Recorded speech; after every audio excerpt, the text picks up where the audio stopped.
Hi guys, for some reason my webcam is not working, but that's not going to cause an issue for this tutorial. Everything you need to see is on the big screen anyway, you don't need to see me at all. So this tutorial today is going to show you how to use the HTML form code to be able to integrate practically any autoresponder into the TinyBrander system. So let's jump right in and we'll show you around. So here we are in the TinyBrander dashboard. It's one of our test accounts. If we go down to settings on the left hand side here and then go across to autoresponder settings, you can see that we are fully integrated with quite a number of the main autoresponder companies. So those are nice and simple. You can just follow the instructions in other videos for those.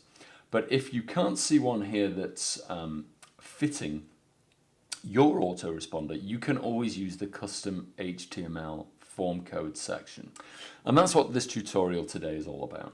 So all you have to do is click into the section here where it says HTML. I'm just going to delete the ones I have in here so that we can start from scratch. Okay, so this is how it will appear to you when you first click that, and it's going to ask you to add a form. So you click Add Form, and it's going to ask for the form name. So this is something for you to recognize it by. So you want to type in here, let's just put for me, John's prospect form. And then you're going to need to enter the custom HTML form code. Now you're going to get this from whatever autoresponder you're using. Now, actually the only one that I know how to do this with, because I'm not familiar with all autoresponders in the world, is GetResponse. Now I know that we already integrate natively with GetResponse, but I'm just using this for demonstration purposes. So if I go into my GetResponse account and just log in. So here we are in my GetResponse account, and in GetResponse what you would do is you'd hit here where it says Create Form, and it's going to be a plain HTML form, and in GetResponse it's asking you to tell you which list you want, so I'm going to use just a test one here. We're not going to add it to any autoresponder cycle.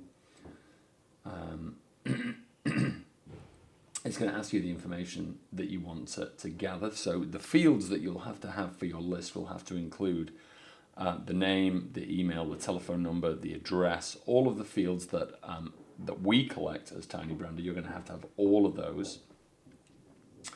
And so you're going to need to select the ones that you want to collect. So let's just say name and email. Let's just say we're doing that. But in yours, you're going to have all the address and everything, or it won't work, because we have to collect every line.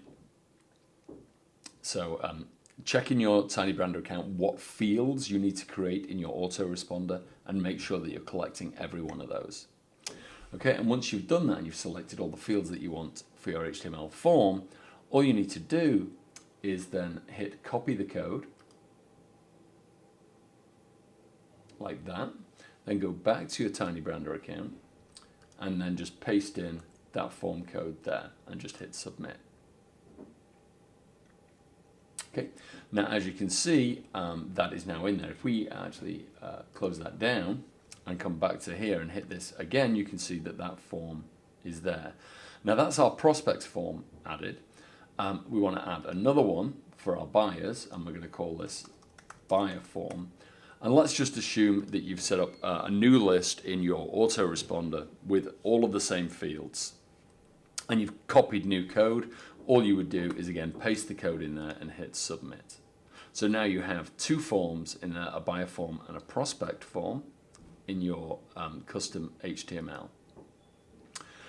Then what you need to do is go back to your store management over here, pick your store, and let's just go into the settings here, just choose any store, and under autoresponders you're going to want to select custom HTML, and then it asks you which mailing list for your prospects, and obviously that will be your prospect form, which one for your buyers, and that will be your buyer form, and then you just hit continue.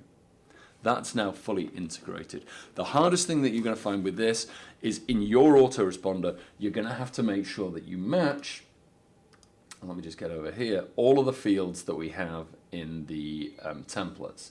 So this is the fields that you're going to need to make sure are in your autoresponder that you then copy into your form code out of your autoresponder. So you're going to have first name, last name, country, state, city, address, postal code, email, phone, and you don't really need address type, but if you want to have it, you can keep it. That's just to help with some tracking. But as long as you've got all of those form codes in your autoresponder and you copy that code as I just showed you and pasted it into TinyPanda as I just showed you, everything should work nice and simply. And when people come onto your website here and enter their details, that's going to be captured now into your autoresponder. So I hope that helps. As always, if you have any questions or concerns, reach out to us at support@tinybranda.com. Thanks a lot. Bye-bye.